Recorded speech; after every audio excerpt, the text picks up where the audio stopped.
साहिब बंदगी सतनाम। छोटी सी अरदास सबके लिए। हे पूर्ण परमात्मा, शुद्ध हो पापात्मा, विश्व बने धर्मात्मा, हम सब तेरी आत्मा। आज का प्रश्न था, पति पत्नी एक दूसरे से बंधनों से कैसे मुक्त हो, कर्म कर्म बंधनों से एक दूसरे से कैसे मुक्त हो। तो पति पत्नी का बहुत बड़ा पवित्र रिश्ता होता है, फिर भी उसमें दरारें क्यों आती है, क्यों लड़ाई झगड़े होते हैं, क्यों है ना आपस में छल कपट होता है।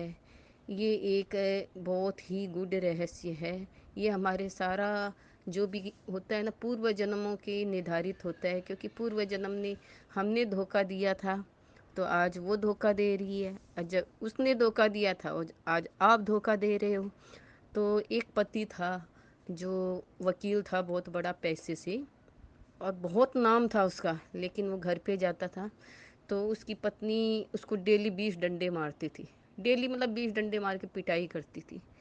वो इतने बड़े ओहदे पे था, वो बोल भी नहीं सकता था, किसी को बता भी नहीं सकता था कि यानी कि मैं मेरी पत्नी मेरे को रोज़ पीटती है।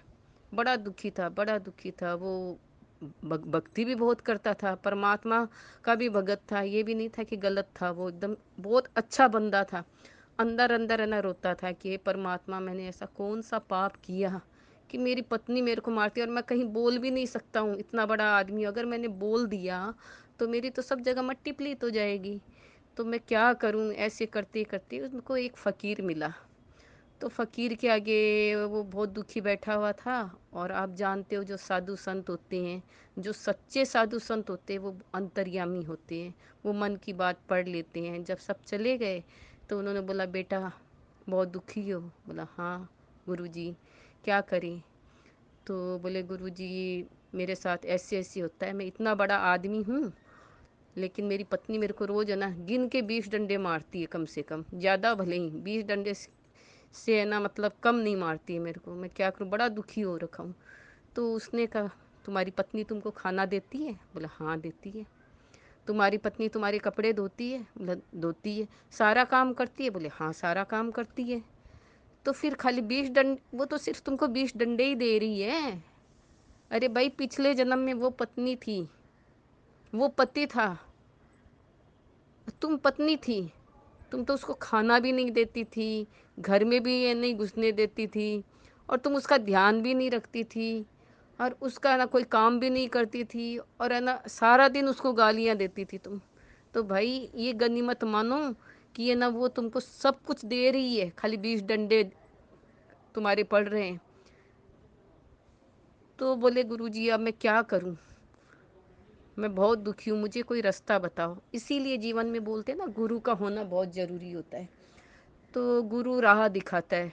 तो गुरु जी ने उसको, जो फ़कीर थे गुरु, तो उसने उनको बोला, बेटा ये तुम्हारे पिछले जन्मों के कर्म है, तुम है ना उससे रोज़ माफ़ी मांगा करो। वो डंडे भी मारे ना, एकदम शांत होके खा लो, और उससे माफ़ी मांगा करो कि भाई मेरी गलती हो गई।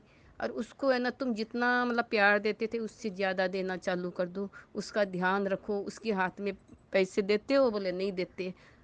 तो बोले, पैसे भी देने चालू करो। उसको उसका पूरा अधिकार दो। अनजाने में तुम उसको इस डंडे के चक्कर में उसको पूरा अधिकार नहीं दे पा रहे हो। दे तो तुम पैसे रहे हो, घर खर्चा वो चला रही है, तुम राशन पानी डलवा देते हो, लेकिन बाकी तुम उसकी कोई सुख सुविधाएं नहीं दे रहे हो। तो उसको देना चालू करो। जब तुम एकदम निस्वार्थ भाव से एकदम परमात्मा के आगे अरदास लगाओगे और अपनी पत्नी से रोज़ क्षमा मांगोगे, तो उस पत्नी का ना मन निर्मल हो जाएगा, और धीरे धीरे तुम्हारे कर्म कट जाएंगे कुछ दिनों में। तो उसने उस दिन से ऐसे ही किया। मतलब वो क्या था कि वो मतलब जब पत्नी मारती थी ना तो उसके मन में आता था, अगले जन्म में मैं भी मारूंगा, अगले जन्म में मैं ना इसकी पत्नी होके ना इसको ऐसा बदला लूंगा। वैसे मतलब उसकी बदले की भावना आती थी।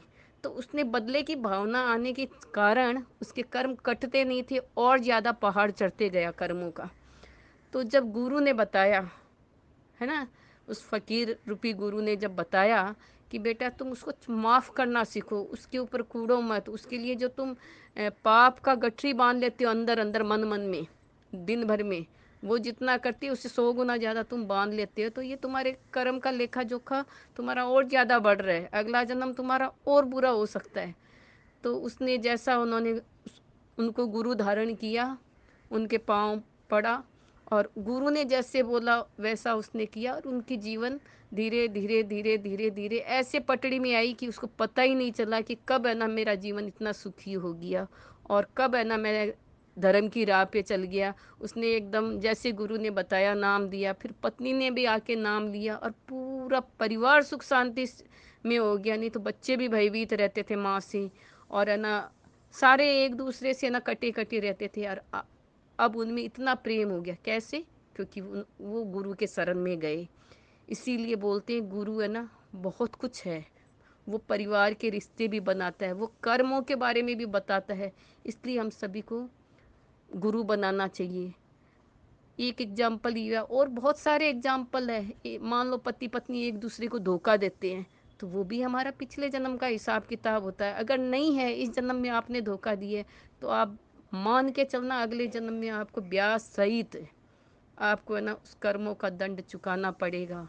इसलिए हम कोई भी कर्म करते समय पहले ये सोचिए कि ये हमारे साथ होगा, टिट फॉर टैट।